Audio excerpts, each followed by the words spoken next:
welcome back YouTube. In today's video, it should have been building the rest of the engine up and putting the head on, but unfortunately I can't because I'm waiting for the ARP head studs. Now if you watched my unboxing video from before, you would have seen that I did order ARP head studs in the first place, but unfortunately Pro Race didn't have them in stock, but they had racewear ones in stock, which I had never heard of before, but I just said, yeah, that's fine, send them. After getting them, a few people said to me they know people that had the racewear ones and they come loose and this and that. To be honest with you, just the finish on them, it didn't seem as nice as when I've had ARP stuff before. I've had ARP head bolts before, obviously I got the main stud kit. So in the end I just decided I'd rather have the ARP ones. So I spoke to Pro Race, they were good enough to say, yeah, we'll exchange them, but we haven't got the ARP ones in stock. So I've sent the racewear ones back to them. As well as my standalone ECU as well, but I'll touch on that later. So yeah, they basically just said we're waiting for an ETA from ARP, which is a pain in the arse because I want to get the head on properly. You're probably thinking, oh, the head's already on. It's basically, I don't know where you can see, I'll go around properly in a minute, but it's actually sitting on a piece of cardboard at the minute. It's got two of the original head bolts that I took out. It just nipped up, it's not tightened down properly.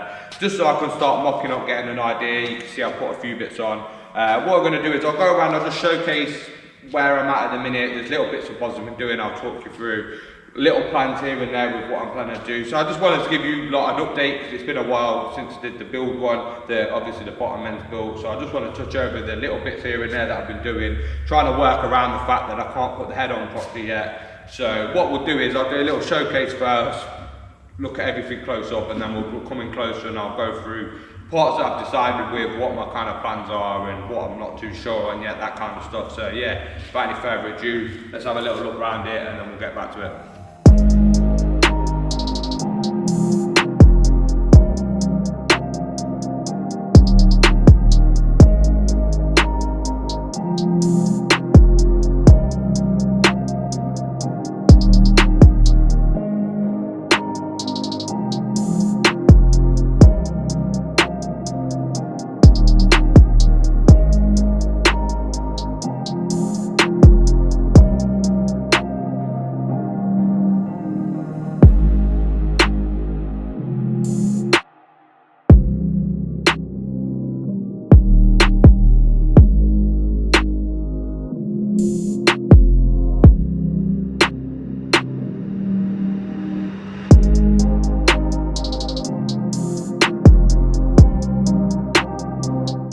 Right, now you've had a quick look around it, what I'm gonna do is I'll just set the camera up in all four sides of the engine basically, just to go over the little bits and bobs I've done. Obviously a crank puller, Cerakoted in black, the bolt gold, that's all been torqued up. You can see it's obviously rubbed a bit where I tightened it up. I'll touch that up after. There's no point in a minute because obviously I'm gonna have to turn it over for the chain and stuff, so I'll wait until I don't really need to touch it no more.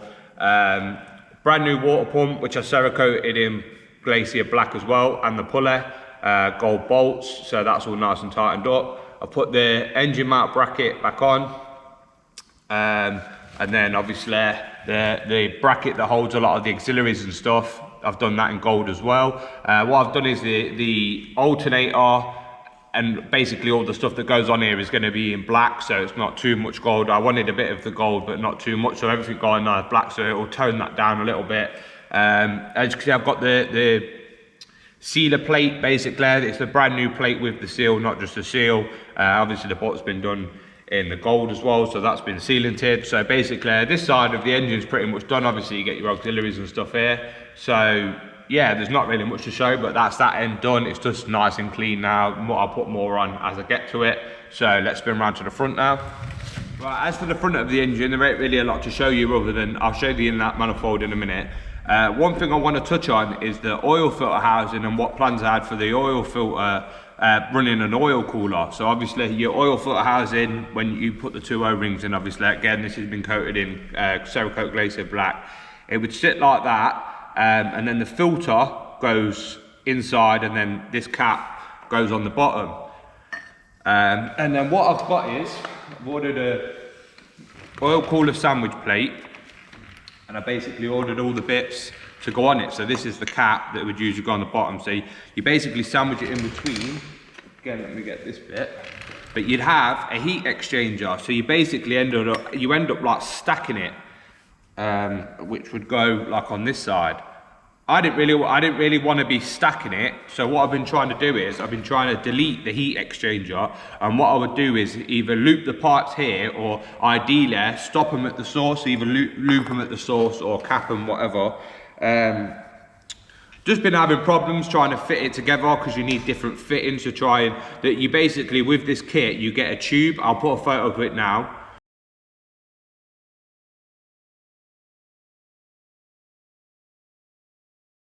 Now you've seen it, basically the tube, it's threaded on this side here and threaded on the other side here, and then there's obviously a blank bit that goes through here. I tried to tap it to go down, it just didn't work very well. I've basically ordered some bits to be able to get rid of this, so it's just basically a joiner. So what you'll end up with instead, obviously this cap goes in there with a filter. I've lost a bit as well, I'll touch on that in a second. So yeah, that would basically go like that, and then you would have, this would go this way around, and that would go like that. So it'll be somewhat like that. It's probably not exactly lined up how it'd be, but it'd be something like that. So I've ordered a few bits to try and be able to do this side of it, but I'll tell you what the problem is that I've had is, inside here there's a plastic piece that goes in, and it's basically it's like spring loaded, and then the filter goes inside it. Like now, like an idiot, when I've took it apart to paint it, I can't fucking find it. I've looked everywhere, I cannot find the plastic bit that goes inside.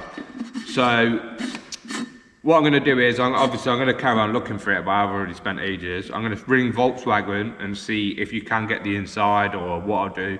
The only other option you can do is you can get a billet oil for the filter housing that I'd already looked at before. The thing is, like with the filter, they're about $220 with delivery, but and then basically that then changes it to a spin-on canister. So you'd have a spin-on canister at the bottom, and you'd use a sandwich plate. So you would kind of get rid of all of this. You'd have the turbo feed straight off. So in a way, it would make it cleaner and better. I just didn't want to pay £200 for the sake of it. I've already got a T to go off the oil pressure switch, so I've already got a way of getting an oil feed for the turbo. So it was something that it would have been made it nice and clean, but at the same time, it wasn't a necessity. So I just didn't bother with it, but I don't know, we'll see what happens with this. I feel like when I ring Volkswagen, they're going to say to me that plastic inside comes with the oil filter housing, and I reckon the oil filter housing is going to be 100 and something quid. And if it comes down to having to buy new oil filter housing, then I'll just go for a billet one and pay the extra. But yeah, ideally I'm going to try and find that and just do it as, because the figures have already coated this as well. That sandwich plate will still work with the other one, so if I do go the other way, I can still use a sandwich plate with it. So it's not too much hassle, but we'll see. I'll give you an update on that later, which way I'm going to do, but I'm kind of on the fence whether to use this one, get the plastic bit and sort that out, or whether to go for a billet one, but I don't know. We'll find out. When I decide, it'll be on the video anyway, so you'll be able to see what I decide to do and what the plan is. But for now, we'll extend the camera up and I'll show you the inlet manifold I went for. So yeah. Right, so this is the inlet manifold I've gone for. It's the BST Turbo 1 from Germany. There is much nice ones out there. The thing is, I don't want to spend over £1,000 on an inlet manifold, basically. So I won't say it's a budget one, but it's not the top class one either. It's somewhere middle ground. It's a cast one. Yeah, I just didn't want to spend £1,000 on one. I have got the Phalonic spacer in here. What I'll do is, after, when we go back round again, I'm going to take some of this off and show you underneath, but I've got a Phalonic spacer on here. Yeah, there's some way they basically point the throttle body down. I just really don't like the look of them. They might work really well, but yeah, it's pretty nice bit of kit. We'll have a little bit of a closer look up. I'm not sure what I'm going to do yet with the raised letters. A bit on the fence with them. This will be coated, so it'll be powder coated, so I don't know whether to do keep the lettering and do like a two-tone, so the raised lettering will be like a different colour from the rest of the manifold, or I don't know whether to go over and like sand these down to get rid of them and just have it as smooth. What do you guys think? Do you think this will look good in the two-tone, or do you reckon I should just grind it off and just go for a plain flat surface? But yeah, that's the inlet manifold. Obviously, I'll touch on the head as well while we're here. Obviously, there's not really any, the head's just going to be standard, except for it's got super tech double valve springs. So I'll just touch on that while we're here. But now we'll just go to the back side of engine. I'll show you the turbo setup, and then that's pretty much it for today. I'll take the inlet manifold off, show you the Flonic spacer. I might actually do that. I'll do that now. We'll take the inlet manifold off, so I can wrap it up, put it back, and I'll show you the Flonic spacer, and then we'll switch around to the back and I'll show you the turbo setup, what that's looking like basically. Right, now the inlet manifold's off, what you can see is this is a Flonic spacer. What it's got is the O-rings are on the back side, on here, and then there's O-rings obviously on the inlet manifold, which will go on here. Now if you don't know what a Flonic spacer is, it's there to stop the heat transfer from the head into the inlet manifold. So obviously, as you can imagine, when the engine's running, the head's going to get hot, and obviously the inlet manifold is bolted directly to the head. So then you're getting the heat transfer into your inlet manifold, basically raising your intake air temperatures. So this is what they use to stop it. It's made out of a Flonic material. I don't know too much about it. If you want to know more, I'd Google it, because all I know is that they're made to stop the heat transfer. That's what I've got it for. What I'll also be doing is I'll be trying to port match as best I can. So the gasket is actually pretty good. There's a couple of places where it could do with a little bit taken off. So what I'll do is I'll just basically go down on the spacer and just match it so every single port is perfectly matched to the gasket. After I've done that, I'll then put this gasket onto the inlet manifold and then port match the inlet manifold to this gasket. So if the gasket's perfectly matched to the head, and then we perfectly match the inlet manifold to the gasket, then we know everything's perfect and it's close to us being ported. I'm not porting and polishing the insides. I don't really want to touch the head. Everywhere where it's not quite right, it's basically like there's ever so slight lip from basically the port to the gasket. So I'll just clean that down, get everything perfect, do it on the opposite side, and then basically rub down the inlet manifold so everything's matched as perfect as it can. And then yeah, that's pretty much it for that. So now we'll spin around and I'll show you the turbo setup. Right, before I touch on the turbo setup, there is one thing I just wanted to go over quickly, which I would highly recommend doing. What it was, obviously I had this crank that came from a Mark IV because it was forged. I decided to just run a tap down the threads, and even though the threads were good, the crap in the threads was unbelievable. But when I ran the tap through, it was pushing the crap out the back side of this flange. So what I was thinking is, if you wasn't to do that, when you put your flywheel bolts in, when all these covers are on, it's essentially going to push the crap out the back right to where your chain is, and basically into the timing chain cover where your crap's just going to go like in the sump or whatever. So it's obviously somewhat minor, but I just thought I'd cover it. I would highly recommend running a tap through there before you've got the chain and anything else on, just to push all the crap out, so then you can spray it with brake clean, whatever you're using, and just airline it off. But yeah, the amount of crap that came out the back. The other thing is, make sure if you are to go with a different crank, or even if you use your same one, your spigot bearing. Now on DSG, with the 6-speed DSG, when you get the LUK flywheel, dual mass flywheel, you get one of these with it, the spigot bearing, you get it with it.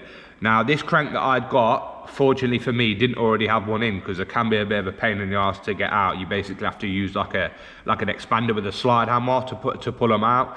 So fortunately this one didn't have one in, so I just went in, cleaned it all up, and I've tapped that in, so that's all ready now for the flywheel and then the box to go on. So I just want to touch on that quickly. But yeah, just run a tap through, make sure. I'd ideally want a new spigot bearing, or if you are using your same crank, if you're building a Mark IV or whatever, just put your finger in, it's got roller bearings, just make sure it feels all right, and ideally put a little bit of grease in there and stuff, just so it's basically new.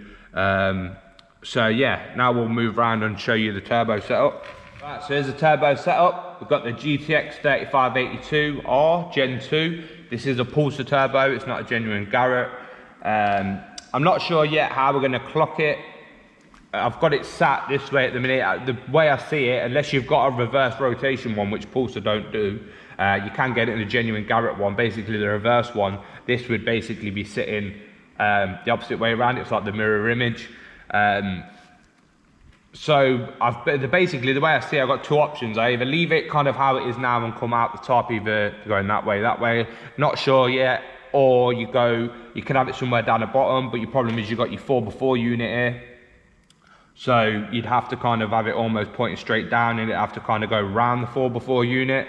So that's one of the things it's just going to be easier when it's in the car to work out what's where and which way the best thing to do stuff is. So as for where this is going to sit, it's either going to be how it is now or somewhere similar, or it's going to be down the bottom. I don't know which way I'm going to do yet. But yeah, you got the CTS turbo, secondary air injection blank that I've put on the head, CTS turbo cast manifold. So everything's going to be coated. There'll be powder coated. Obviously this housing will be glacier black Cerakote. The manifold will be glacier black Cerakote to handle the temperature. But yeah, that pretty much covers all of that. Obviously spin it around, show you the other side of the turbo. Problems, well, not problems, but ideas I'm doing with the drain, because it's not that simple, because you can't go straight down because of 4x4 unit. But yeah, we'll spin you around to the other side and cover that. But yeah, covers the turbo. Right, so yeah, obviously this is the other side. Obviously, this is for the wastegate. It takes a 44mm teal or tile wastegate. You can also use the precision turbos, or you can use the Turbo Smart, which is probably what I'll go for. So the wastegate will go on here. Obviously got a V-band for the downpipe. The problem is with the oil drain being here, I was planning on coming down and pretty much going straight down into the sump, but what I thought of after was, you've got the 4x4 unit sitting here, so you can't actually get to this bit of the sump because of the 4x4 being in the way. So I don't really know how I'm going to do it. I don't really want to go into the block. I don't want to drill the block. That's the last thing I want to do. So I'm thinking I might have to come down and maybe over around here, so they'll probably go into the sump round somewhere around this area. But again, with the 4x4 unit and then the shaft being here, I don't really want to do it until I've got the 4x4 unit on and probably the drive shaft on, so I can see that I can go around it. But I'm probably going to have to come off the turbo and down to round somewhere around here, maybe. So yeah, when I fit it in the car, I'll probably leave the sump off and work it out. But yeah, unfortunately you can't go straight down. I don't want to go in a block. I just don't, I don't feel like I don't want to foot the block up. The problem is it ain't even just buying a new block. If I was to foot the block up, I've got to strip the whole engine down and take the whole internals out, put it in another block and add it honed and the block decked. It's a risk I don't want to take drilling the block. So yeah, I'm going to do it in the sump some way, the wastegate there. So that pretty much covers everything. I've put a new oil pump on. There's a new oil pump and the pickup tube, the tube that basically gets it up to the block, so that's all new. So yeah, that about covers everything. So I hope you enjoyed the video, the little update. Obviously it's not much of a video, it's just an update of where I'm stuck and the things I've got planned, etc. But yeah, like, share, subscribe, and as soon as the ARP studs are here, we'll start carrying on building the engine. We'll get the head on, get everything tightened down, put the chain on, and then we can start getting this build moving. But yeah, like, share, subscribe, all that good stuff, and I'll catch you on the next one.